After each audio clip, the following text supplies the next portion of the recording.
ये एक ऐसा रहस्यमय शहर है जो गूगल मैप पर दिखाई तो पड़ता है, लेकिन अगर आप मार्च से दिसंबर के बीच यहाँ आते हैं तो सिर्फ उड़ती हुई रेत नजर आती है।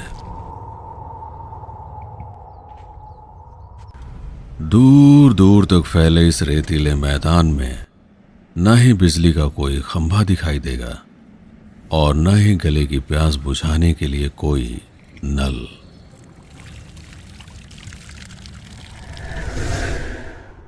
अगस्त से सितंबर यानी बारिश के मौसम में यहाँ चारों तरफ सिर्फ पानी ही पानी दिखाई देता है।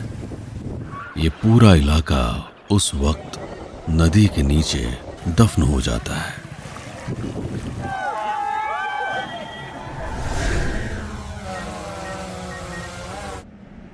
दो महीनों के बाद जब पानी पूरी तरह से उतरता है तो पीछे छोड़ जाता है एक दलदली रेत की जमीन। ट्रैक्टर फंस गया क्या? कैसे निकालेंगे इसको? कहीं ये वाला भी ना फंस जाए।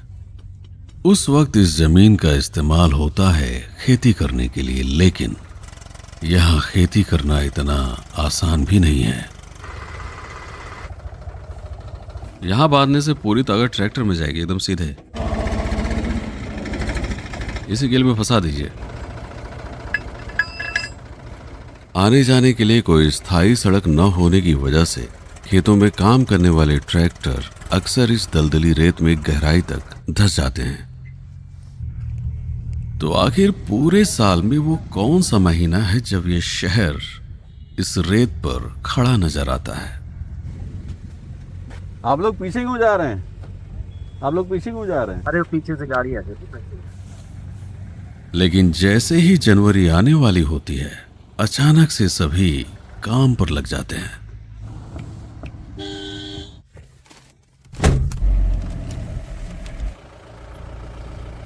अरे जो हिस्सा पानी के नीचे है उसकी भी पुताई हुई है या बस ऊपर ऊपर से दिखाने के लिए? ना, पूरा रंग आता है।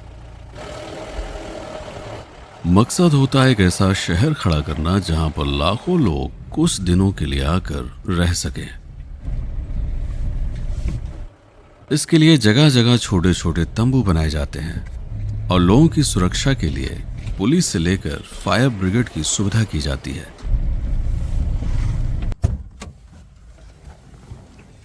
कैसे हैं आप लोग?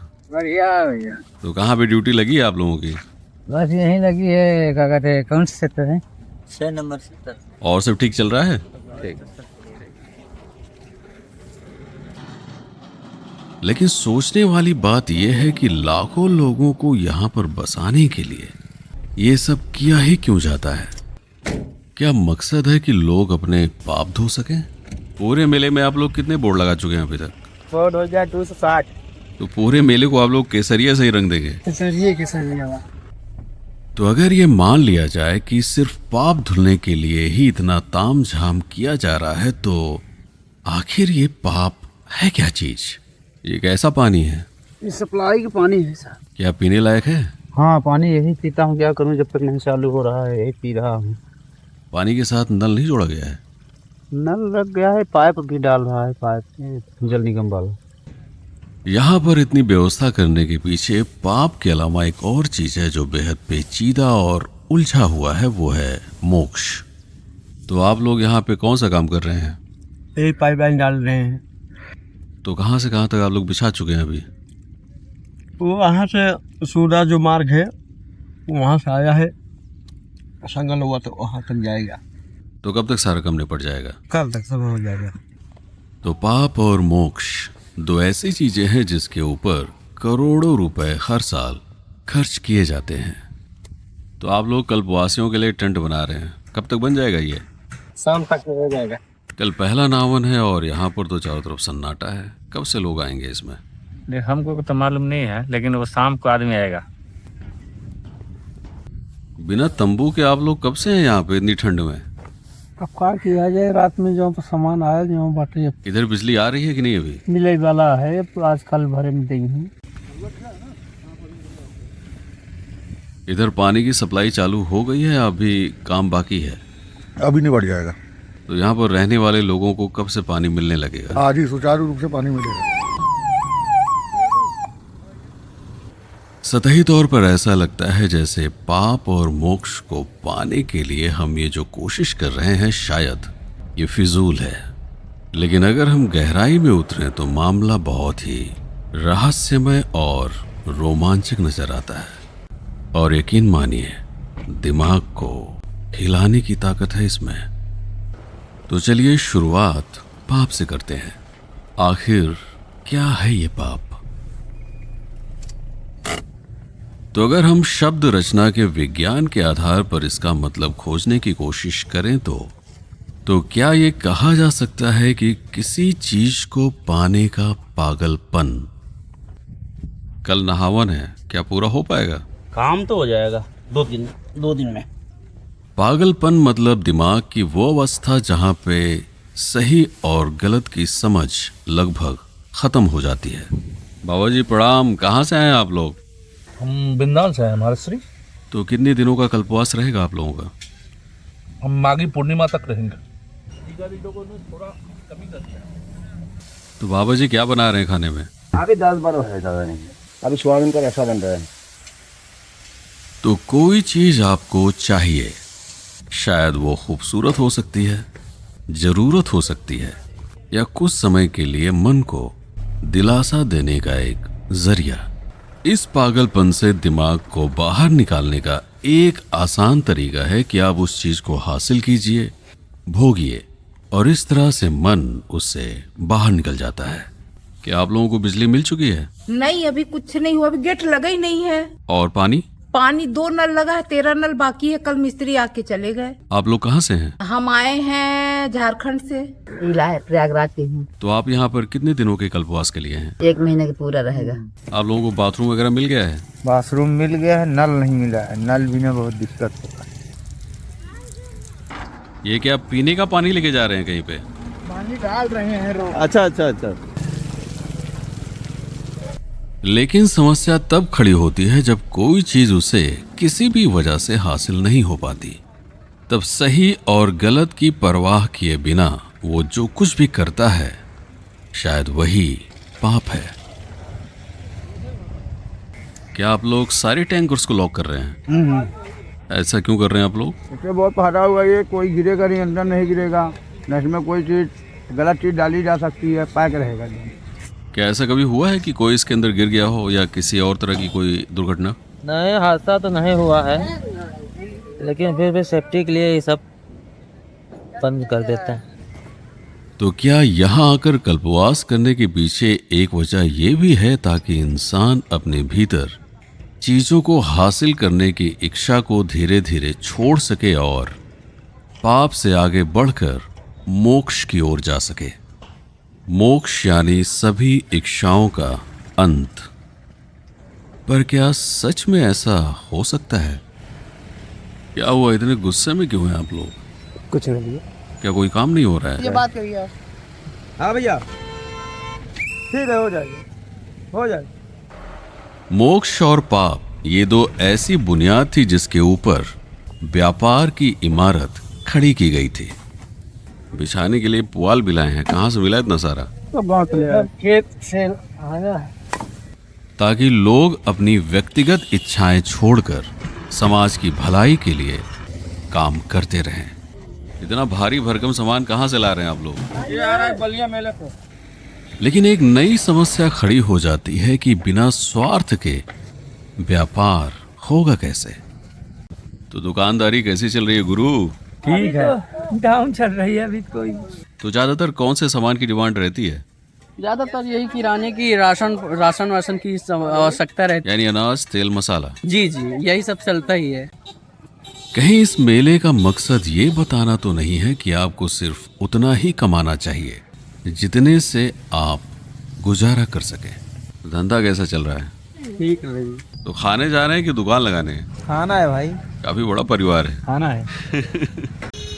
क्योंकि जरूरत से ज्यादा संसाधन और पैसा किसी व्यक्ति के पास हो तो वो सही गलत की परवाह करना छोड़ देता है, यानी वो बन जाता है पापी। दादी कहाँ से आई हैं? तो कब तक रहेंगी यहाँ? हम रहेंगे 1 महीना। शक्ति, संसाधन और पैसा अगर किसी संस्था के पास हो, सरकार के पास हो या व्यक्तियों के किसी समूह के पास हो तो उसका इस्तेमाल होता है समाज की भलाई के लिए।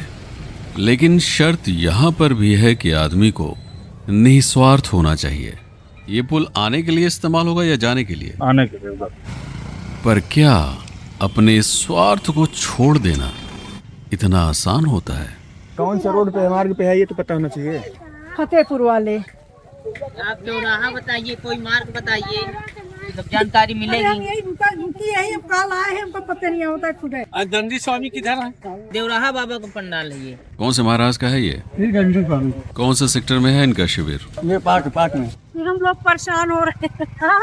डांडी महाराज का शिविर सेक्टर नंबर 5 में है। बाबा जी राम राम। राम राम। कहाँ से आए हैं? भैया हम लोग तो करवी चित्रकूट। कब तक रहेंगे? अब देखिए पूरा मार्ग तो रहेंगे ही। व्यवस्था कैसी है? व्यवस्था मार्ग ठीक है यहाँ, लेकिन अभी ये घाट नहीं बना। अगर इंसान थोड़ी सी तारीफ सुनने के लिए, वाहवाही सुनने के लिए और दूसरों के सामने भोकाल झाड़ने की कोशिश छोड़ दे तो निस्वार्थ होना कोई मुश्किल काम नहीं है। इतनी देर से मैं घूम रहा हूँ, लेकिन सबसे सुंदर कॉटेज आप लोग डिजाइन कर रहे हैं। जी हाँ हर साल बनाते हैं आप लोग? जी। कितना टाइम लगता है इसको बनाने में? बस 3-4 दिन। और कितने लोग इसके अंदर आराम से सो सकते हैं? इसके अंदर 10-15 लोग हैं। तो किस चीज से इसको बना रहे हैं? बांस, समाची है, कासा है। अगर इसको उजाड़ा ना जाए तो कितने सालों तक चलता है ये? 5 साल तक। 4 साल। आप कितने लोग मिल के इसको बना रहे हैं?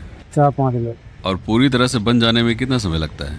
4-5 दिन। और इसको बनाने का खर्च कितना आता है लगभग? 12 कम नहीं बोलोगे। बारिश होगी तो पानी रोकेगा ये? लेकिन ऊपर कई सारे छेद दिख रहे हैं। ऊपर से पानी डाल देंगे। इसका साइज क्या है? 20 बाई 40 से क्या। तो अगर इस मेले का मकसद है लोगों के भीतर के पाप को खत्म करना ताकि वो अपने स्वार्थ से ऊपर उठकर व्यापार भी करें और लोगों की भलाई भी, क्या सच में ऐसा कोई इस मेले में मौजूद होगा? आप क्या खिला रही हैं यहाँ पे? ये तो तहरी है भैया। इसका रेट क्या है? कोई रेट नहीं, हम फ्री में खिला रहे हैं। फ्री में? हाँ, रेट नहीं है हमारे पास में। अगर अपनी फैमिली खाई है अब बच गया तो खिला दे रहे हैं, तो क्या हो रहा है बताइए। बढ़ा के बना लो, कोई खा ले, वो सही है। हमेशा नापा खाना नहीं बना। इनको भी दो। मेला तो अभी शुरू हुआ है, क्या बिक्री वगैरह हो रही है? हाँ ठीक हो रही है, थोड़ा सुबह से सही है। जिस हिसाब से सब रो रहे हैं उस हिसाब से मेरा सही है। ज्यादा नमक नहीं खाना चाहिए, नहीं तो ब्लड प्रेशर हाई हो जाता है। थोड़ा संभाल के। अगर भगवान हमको दिया है तब ना उनको हम खिला रहे हैं। आप अपने साथ लिमिटेड सामान लाए होंगे, अगर खत्म हो गया तो? फिर आ जाएगा। तो इनकी टहरी खा के आपको कैसा लगा? बढ़िया बना, बहुत अच्छा लगा। लाखों लोगों की भीड़ में अगर कोई एक ऐसा मिला जिसने अपने स्वार्थ से ऊपर उठकर दूसरों के बारे में सोचा, तो हो सकता है कि ये एक संयोग हो। क्या ऐसे और भी लोग इस मेले में हैं जो व्यापार तो कर रहे हैं लेकिन उनका मकसद लोगों को ठगना नहीं है?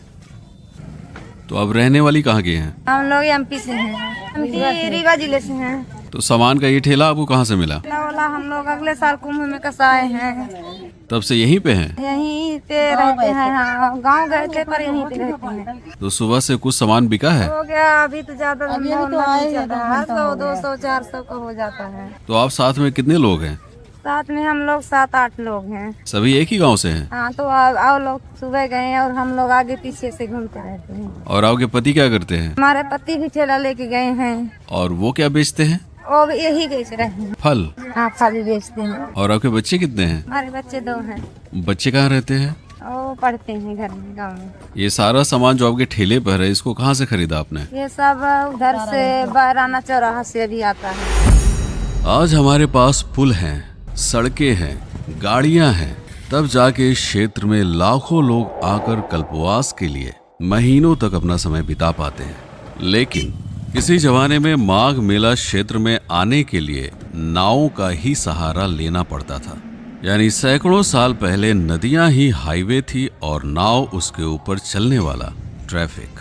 नाव तो डेंट पेंट करके एकदम नई बना लिए हैं। हाँ, नहीं हो गई। फ्रेमिंग के लिए इसमें कौन सी लकड़ी लगाए हैं? साखू। लीक से बचाने के लिए पेदी में क्या लगाते हैं? धुना लगता है। कितने समय तक ये नाव चल जाएगी बिना किसी रिपेयर के? 5 साल के बाद ही रिपेयरिंग मांगेगा। और नीचे वाली पेदी? नीचे वाला तो हर 6 महीने पे, साल भर पे। ये सारी नावें लोगों के पाप धुलने और उन्हें मोक्ष तक ले जाने में बड़ी भूमिका निभाती हैं। वैसे तो ये शहर बसाया जाता है किसानों और व्यापारियों के लिए, लेकिन इसको बसाने के लिए ऋषि भारद्वाज जैसे कई साधु संत महात्माओं का बहुत ही गहरा योगदान है। दिल्ली से आए हैं बाबा का, तो बस दर्शन करके माई के गंगा के चले जाएंगे बस। महाशिवरात्रि तक रहेंगे? नहीं, शिवरात्रि तक। तो कितने दिनों का विश्राम होगा यहाँ पे? बस जब तक गंगा मैया रखेगी जब तक रहेंगे। तो पीपा का पुल आज चालू हो जाएगा? पूरा फाइनल करना है। देर रात तक कोशिश है कि चालू करने के। फाफामऊ के पास गंगा नदी में ज्यादा फैलाव है तो गहराई कम है, जिसकी वजह से पैंटून को तैरा कर नहीं बल्कि ताकत से खींच कर लगाना पड़ रहा है। यही वजह है कि यहाँ पैंटून पुल बनने में सबसे ज्यादा समय लग रहा है। उम्मीद है कि माघ मेले की ये डॉक्यूमेंट्री आपको न सिर्फ रोचक लगी होगी बल्कि नई जानकारियों के साथ एक नया दृष्टिकोण भी आपको मिला होगा। आप लोगों ने YouTube पर मेरा काफी साथ दिया है, तो अब बारी है Facebook और Instagram पर भी मेरे साथ इस यात्रा में शामिल होने की। PK प्रमस के नाम से आप Facebook और Instagram पर भी मेरे साथ जुड़िए ताकि ये यात्रा किसी भी क्रम में टूट न सके। वीडियो को लाइक करने के साथ ही लोगों के साथ इसे जरूर साझा कीजिएगा ताकि सभी को माघ मेले के महत्व का पता चल सके। माघ मेले में हुए अपने अनुभव को नीचे कमेंट में जरूर साझा कीजिए। इतने लंबे समय तक मेरे साथ जुड़े रहने के लिए आपका बहुत बहुत धन्यवाद। मैं हूँ PK सिंह और आप देख रहे थे प्रतापगढ़ हब।